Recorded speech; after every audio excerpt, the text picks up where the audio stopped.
أعوذ بالله من الشيطان الرجيم بسم الله الرحمن الرحيم. Warawal al-Bukhari, ini dari kitab Al-Adillah Syar'iyyah fi Bayani Haqqir Ra'i war Ra'iyah. Judul kitab dalil-dalil syar'i yang menerangkan kepada kita hak pemimpin dan hak rakyat. Ya. Ditulis oleh Syekh Muhammad bin Abdullah As-Subayyi rahimahullah, imam dan khatib Masjidil Haram sebelum Syekh Sudais rahimahullah, sudah meninggal beliau. Sebelum Syekh Sudais, imam dan khatib Masjidil Haram adalah beliau. Sehingga ini termasuk beliau salah satu gurunya Syekh Sudais hafizahullahu taala. Dan hadis-hadis yang beliau sebutkan di sini semuanya sebenarnya dari kitab Al-Ummahat, kitab induk hadis. Seperti Bukhari, Muslim, Sunan, Al-Masanid. Hanya saja saya baca langsung dari kitab ini karena di sini sudah tersusun secara khusus dalam pembahasan ini sehingga lebih rapi dan lebih tersusun. Nah, dan kitab ini saya diberikan hadiah oleh Syekh Abdul Hadi ketika umroh di bulan Ramadan kemarin di Mekah. Hadis yang kedua adalah hadis yang diriwayatkan oleh Al-Imam Al-Bukhari dan Muslim dari Anas bin Malik radhiyallahu anhu. Nabi bersabda, "Isma'u wa athi'u wa in istu'mila 'alaikum 'abdun habasyi ka'anna ra'sahu zabibah." Tetaplah kalian mendengar dan taat kepada penguasa kalian, sekalipun pemimpin kalian adalah seorang budak sahaya dari Ethiopia yang kepalanya itu seperti buah kismis. Subhanallah ya.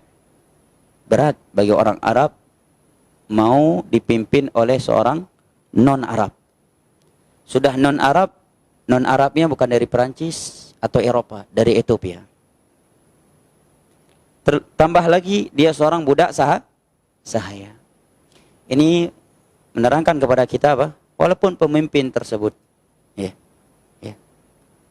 penampilannya menurut kita mungkin kurang gagah dan seterusnya, tetap ditaati. Ini orang Ethiopia. Selama saya bertemu dengan teman-teman Ethiopia, mungkin secara standar pandangan kita belum ada yang gagah, ya kan? Tetapi inna akramakum indallahi atqakum. Ya, artinya secara penampilan saya belum pernah mendapati ada yang hitam manis. Apalagi yang lebih dari itu. Hitam manis saja nggak ada dari Ethiopia. Kalau ada mungkin campuran Perancis. Ya. Tetapi kata Nabi, andai kata pemimpin kalian dari Ethiopia, sudah dari Ethiopia, kepalanya seperti kismis lagi, rambutnya tidak sempurna, bukan sekedar miring dasinya, ya, bukan sekedar miring jasnya, bukan sekedar badannya kurang apa, badan orang yang ikut olahragawan apa, ikut olahraga apa? Nah, badannya mungkin bukan six pack, justru one pack misalkan, ya, tetap ditaati kata Nabi. Andai kata dia seorang pemimpin kalian budak sahaya Ethiopia, kepalanya seperti buah kismis. Antum tahu kismis kan? Apa kismis? Hah? Anggur yang sudah dikeringkan, peyot-peyot kan? Kepalanya peyot-peyot. Ya. Gagah aja bisa dibilang banci, apalagi kalau sempat seperti kismis. Entah apa yang mungkin disampaikan. Ya. Tetap, kata Nabi, mau dibilang, mau menampaknya begini, sudah seperti kismis, itu sudah gambaran yang paling jelek sudah. Antum tahu anggur kalau ada dijemur, peyot-peyot kan, miring-miring. Ya. Gimana antum kalau ada presiden, perdana menteri, antum peyot-peyot. Hah? Hidungnya angka 8, mulutnya yang justru angka 7. Kepalanya kismis. Kata Nabi, tetap ditaati. Dan ini bantahan terhadap sebagian mereka yang berkata kami tidak taat kepada penguasa yang ada karena sekarang bukan khilafah Islamiyah.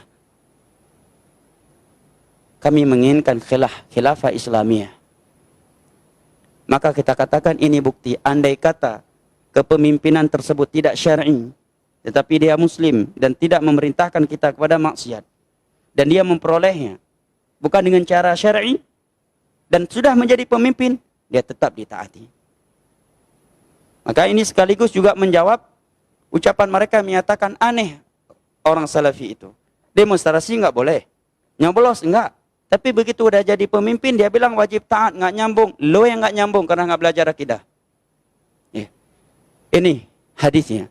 Secara aturan syar'i, enggak boleh seorang menjadi khalifah kecuali dia dari kabilah Quraisy. Itu ketetapan dalam Islam. Dan tidak boleh dari seorang budak sahaya. Berarti ketika ada budak sahaya, non-Arab lagi. Sudah non-Arab, ya, yang Arab aja kalau bukan Quraisy tidak boleh jadi khalifah. Ya. Ini sudah non-Quraisy, non-Arab, Ethiopia, budak sahaya lagi. Otomatis berarti apa? Dia memperoleh dengan cara syar'i atau dengan cara yang tidak syar'i? Tidak syar'i. Sudah jadi pemimpin, taati dia. Demi menjaga persatuan kaum muslimin. Demi menjaga agar tidak terjadi pertumpahan darah di tengah-tengah kaum muslimin. Nah, dalil yang ketiga. Hadis riwayat Al-Imam Muslim di dalam kitab sahihnya dari sahabat Abu Hurairah radhiyallahu anhu. Nabi SAW bersabda, "Alaika sam'u wa ta'a fi usrika wa yusrika wa mansyatika wa makrahika wa atharatin alaik." Tetaplah engkau mendengar, wajib engkau mendengar dan taat kepada penguasamu, baik dalam kondisi yang sulit atau dalam kondisi senang. Berarti kalau kita mau bahasakan sekarang apa? Baik BBM sedang naik atau sedang turun. Baik dolar sedang mahal atau sedang murah. Kata Nabi, dalam kesulitan, dalam kemudahan, wa man syatika, kamu senang atau kamu benci, wa atharatin alaika, sekalipun dia nepotisme, andai kata betul. Andai kata betul. Dia nepotisme, tetap kamu wajib taat kepada dia. Wajib taat.